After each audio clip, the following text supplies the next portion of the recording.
Hey family, how is everybody? How is everybody? We are now thoroughly into the new year, and I hope everybody is doing well.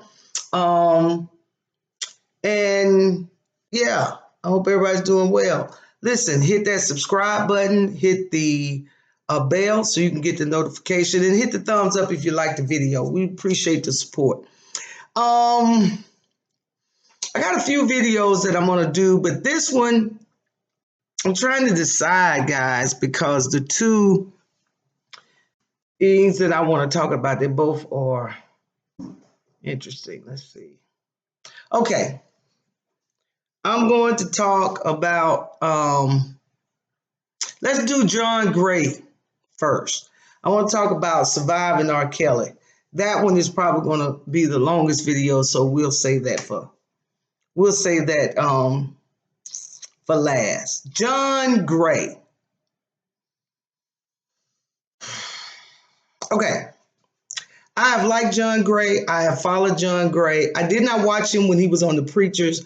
I did watch him and liked him when he on his own, on the own network, on his own reality show. I enjoyed him on that show. I even saw him preach a couple of sermons at Joel Osteen's church, and was okay. Was okay. He's entertaining. But he's not. I would not consider him to be one of the preachers that are is real deep in the word. Not somebody. John Gray has never preached a sermon that caused me to say, "Oh shucks, I got to go read this on my own."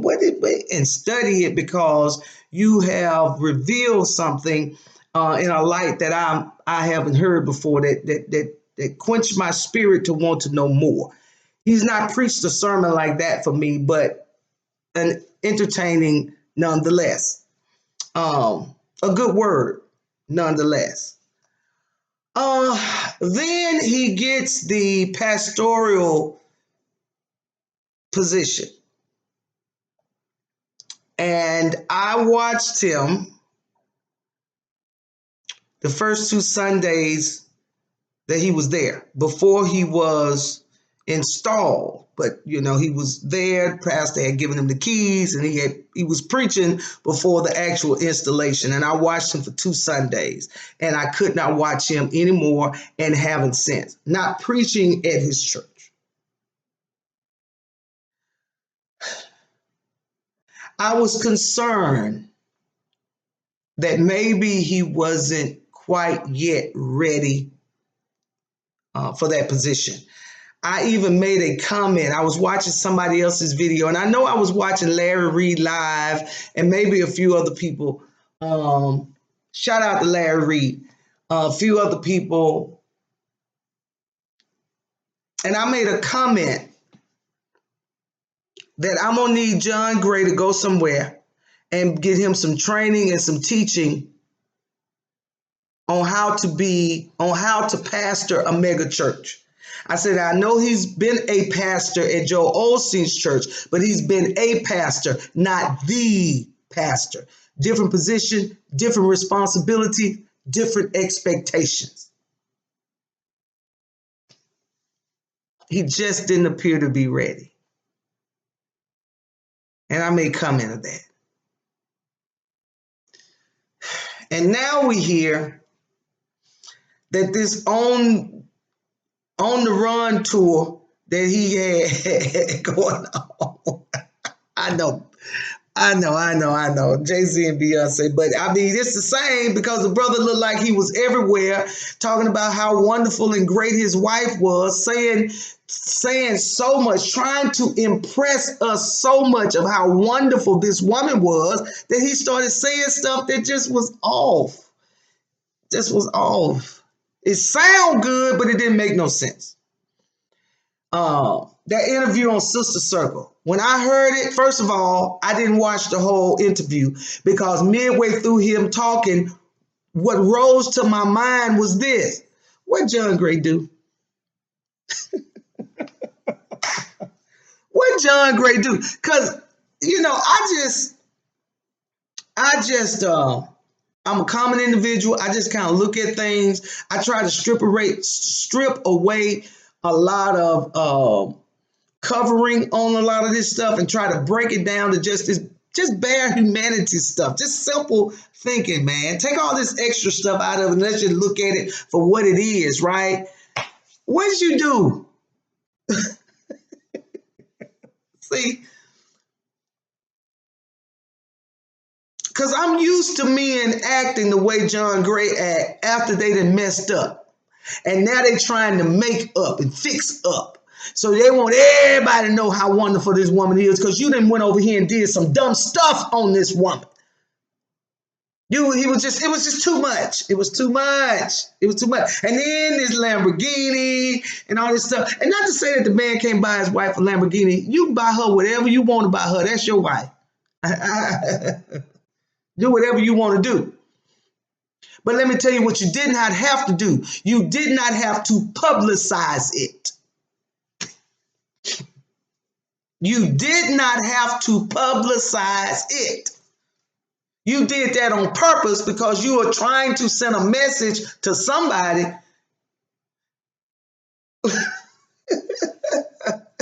And now we find out that the man got at least one other woman.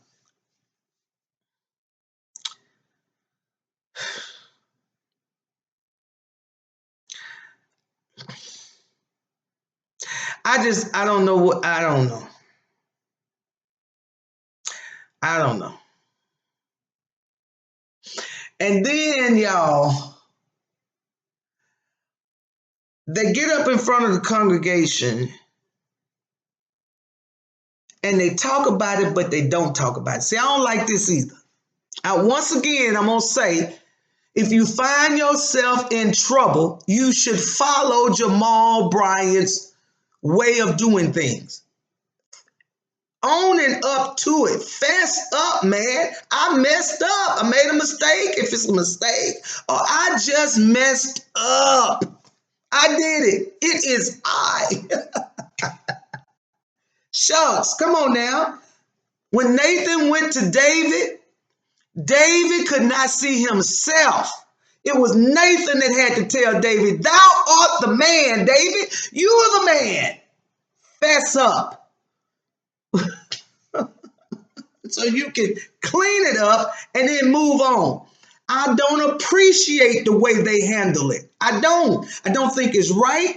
I think you're playing with the people's emotions, and I don't care for it. I'm not. Y'all get up there. He gets up there. They get up there, and they talk all around the problem. I told that she-devil to get away. What she-devil? What you talking about? What you talking about? I'm not going to let the devil stop me from my purpose. What's your purpose? What is your purpose? See, I didn't care for that twist on thing. You tried to preach up an explanation for why you made a decision to stay with a man who cheated on you. And the bottom line is basically what you said. I'm not going to let no she-devil come in here and mess up what I have gone through to build. You're right, Aventer. You're right. I've invested too much time. I put up with too much of his mess. I've gone through too much of his mess. I've had to endure too much of his mess to let somebody come in now that it looks like he's finally hit the plateau of his ministerial calling and let them come in and be able to reap the benefits when I'm the one who has suffered the pain. I don't have no problem with that. But if that's what it is, then just be a woman and say that. But don't be trying to use the scriptures to justify the decision you made. And not just use the scriptures, but you glorify, Ooh, I don't know why I cannot think of the terminology that I want to use to express what I'm trying to say, but these words are escaping me right now. But I'm saying don't romanticize the scriptures. When the bottom line is, I have put up with all kinds of mess with this man, and I'm not letting no other woman come in here and now be able to reap the benefits of what I have suffered and worked for and built and endured. And I don't have a problem with that, Avatar. Makes good sense, woman to woman. I don't have a problem with that. But don't be romanticizing the scriptures to make other women believe that somehow it is their calling to endure hardship from their spouse, from their husband. Because at some point, what am I supposed to do? Because some she devil came in and spoke to a 16-year-old. No, she wasn't speaking to no 16-year-old. She was speaking to that grown man. Ugh. Glory. That wasn't no child. He was a grown man. Yes, he was. Yes, he was. And to use the excuse that somehow I'm still trapped at 16. No, you ain't. No, you ain't. No, you ain't. You wasn't trapped at no 16, and now all of a sudden that you on this higher plateau, that all of a sudden here come the women. That's not true. That's not true, because this woman you've been in a relationship with. This ain't something that just came to pass since you came to be the pastor of Relentless Church. You were dipping off into this woman's Jordan River before then. Allegedly, there's another woman out there who says that even before you married Aventer, you were trying to hook up with her.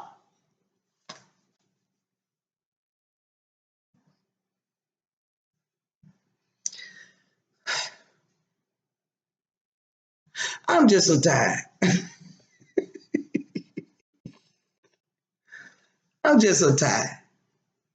Hey, if your man cheat and you want to be with him, it's okay. It ain't none of our business. I'm not telling you to leave him.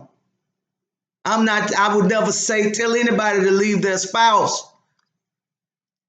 Well, I would tell you to leave them. Yeah, if the circumstance was right. But this is not one and one. The man ain't holding you hostage and got you locked up. Well, you wasn't even locked up, girl. The door was unlocked and you just wouldn't come out. That's surviving R. Kelly. He don't have you believing that you got to ask for permission to come out to get something to eat. So if you ain't in that situation, then it's your choice. Whatever you choose is absolutely okay. But don't use the scriptures to try to justify and make sense of what you've decided to do just because it's a good business decision. Period. Period. Because allegedly that man talked about you like you were a dog, Aventer. He didn't want you. He ain't never wanted you. You were the marriage of convenience. You were the girl that looked good on his side in order for him to prosper in his ministerial duties. Allegedly, according to what these women are saying. So it's a business decision. He married you on business. You married him on business. Maybe even be a beard. Uh-oh, I'm sorry. Did I say that?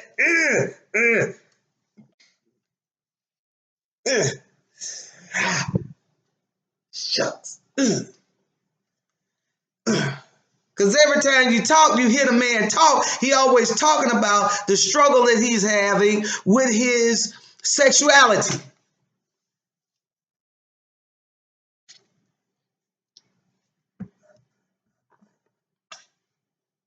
As far as we know, he could be sleeping with these women that keep from being with men, which may be what's drawing him. I don't know.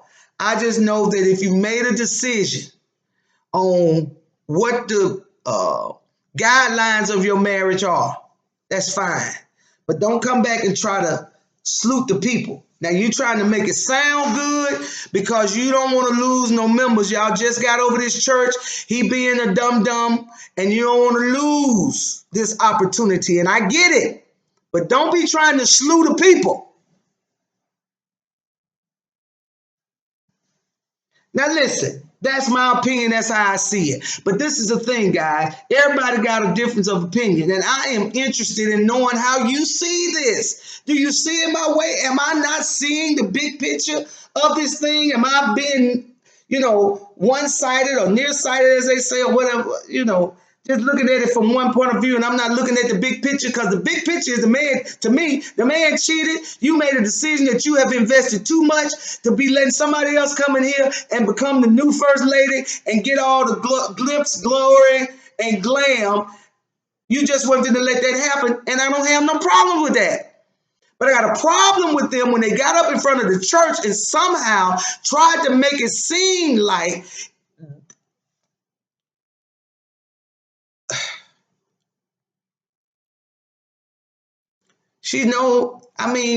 that this is a part of your calling. And God has not called any of us to be treated with disrespect and disdain. That's not a call of God.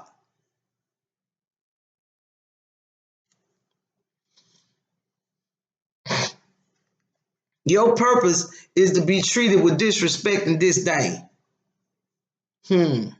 Your purpose is to stay with a man who's going to mistreat you until he gets to the point where he realizes he shouldn't be doing that, or he don't want to do that anymore. That's what I got a problem with. And then you turn around and try to use the scriptures to support it, to justify it. And I'm going to tell you right now, the devil is a lie. That's not what the scriptures support. That's not what the scriptures are going to undergird and say it's okay. No, that dude needs to go somewhere and sit down until he get his flesh under control, whatever it may be. Now, if he's struggling with his sexuality, and the fact of the matter is he's gay, if he's gay, stop playing with these women. Stop playing with these women. If you're straight, cool, but you're married, be committed to your wife.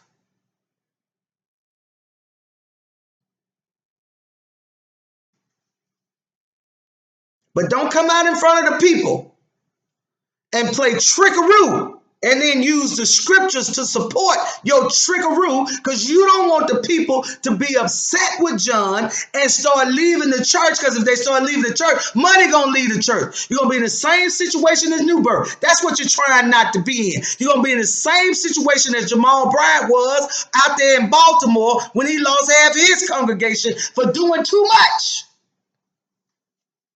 But again, Jamal Bryant did not come before the people and try to do the trickaroo. He admitted his fault. He admitted his wrong. And I personally believe, although, I don't know if this is true or not, because me and the Lord ain't had no conversation about no Jamal Bryant. Me and Jamal Bryant haven't spoke either. But I kind of feel like maybe this is what God was doing with Jamal by bringing him to New Birth. He's giving him another chance to get it right. You messed up, but you confessed before me and before the people. He didn't lie, and he didn't play no trickaroo, and he didn't try to swap and swip up the scriptures to justify his wrong. Hey man, I messed up. I made a mistake. I messed up. Well, Alicia, he messed up several times, but he ain't lie about none of them. I'm not saying that what Jamal did was right. Of course, I'm not just, come on, guys. I'm not supporting doing wrong. Don't go there with that. But I am saying he was man enough to admit that I did wrong, and whatever the consequences come from that, I just got to take it, man. I got to take it. It comes with the territory. I did wrong. I just don't like it when folks mess with the scriptures to justify some stuff they doing. I don't care for that.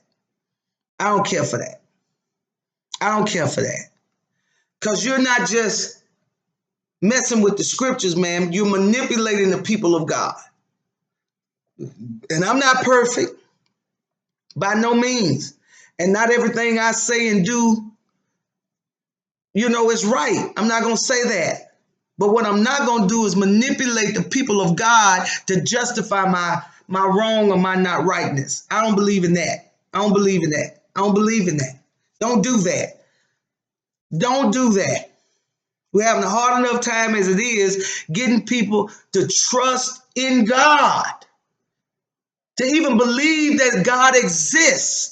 And then to have people who say they represent God get up before the people of God and mishandle the word. Don't do that. Don't do that. Not over no money. Not for the sake of maintaining money, because that's what this is. They don't want to lose no members and lose no money. And what they should have done is just got up in front of the people, either acknowledged that the man of God made a mistake, messed up, got off, was wrong, did this. You could have did it Fred Price way. Y'all remember Fred Price? His son messed up.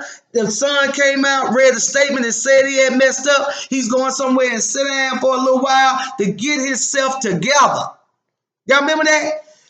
From that day to this day, we don't know what that young man did.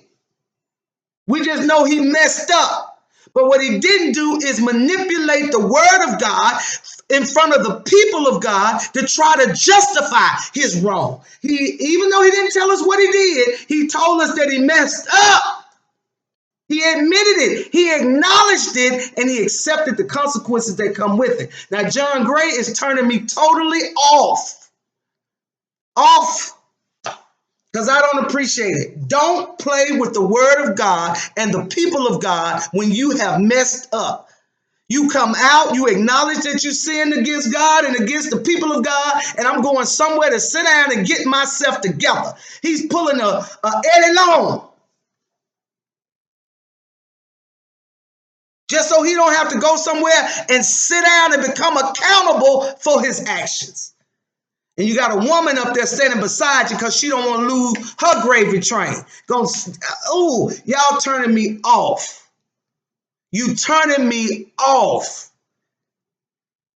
All right, I'm done with John Gray in more ways than one because I don't appreciate that at all. All right, I'm fixing to go now. Listen, y'all, I'm usually full of jokes and laughter, but that frustrates me to high heaven. I thought so much of the young man. Larry Reid Live calls him Baby Jakes because, he made up just like TD Jakes. He is, that big old belly and them little old legs. He is. He made up just... It's so funny. It's so funny because I think this past Sunday or within the past week or so, John Gray was at TD Jakes' church getting some prayer. And I'm thankful for that he's gone somewhere. But you need more than prayer. You need to have a pastor over you who is going to help lead and guide you through these turbulent times while you figuring out how it is to be a pastor over this many people. Let TD help you, brother. Let him help you. Lord have mercy. All right.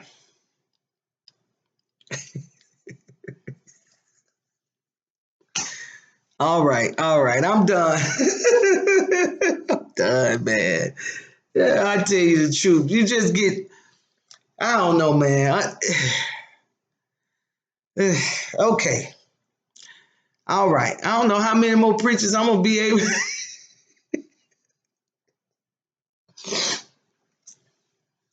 able to support. They all is falling, man. Golly, y'all come on, get yourselves together, man. Yourselves together. It's not, and I'm going to say it again, it's not that the man messed up. That doesn't do,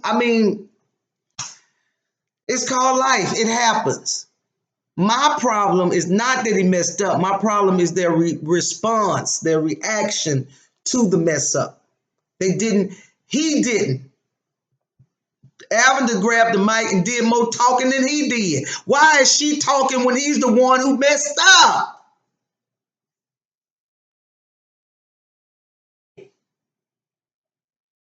I mean, that's the state of our community right now. The men, where are they? Where are they?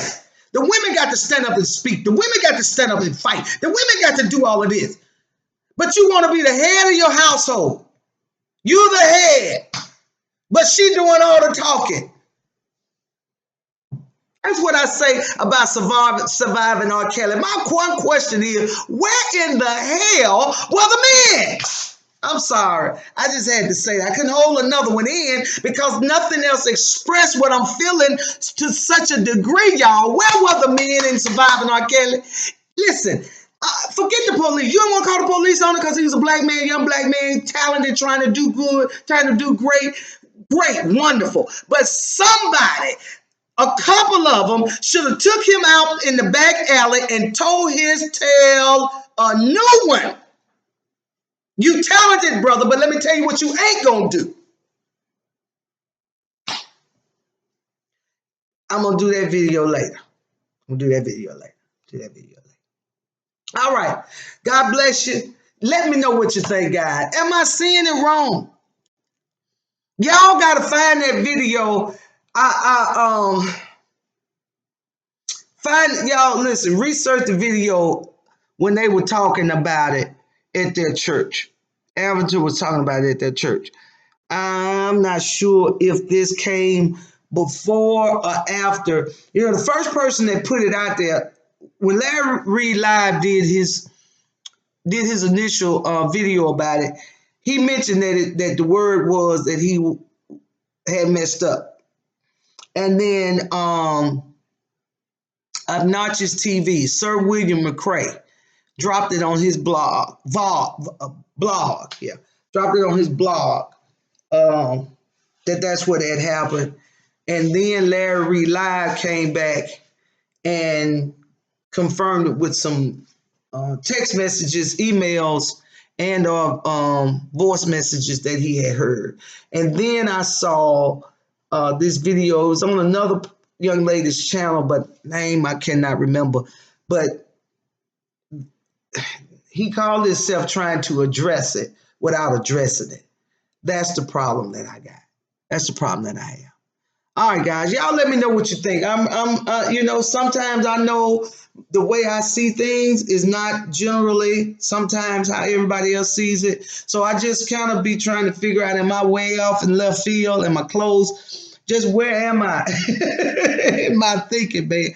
Third party perspective is important. So let me know, guys. Y'all feel the way I feel? You think I'm off? Am I missing something? Let me know. I appreciate it. Okay. Listen, hit the like button if you like the video. Please hit that subscribe button and hit the bell so when I drop a video, you'll know I dropped one. Okay. God bless you, y'all. And I'll see you all later when I drop the Surviving R. Kelly. All right. Bye-bye.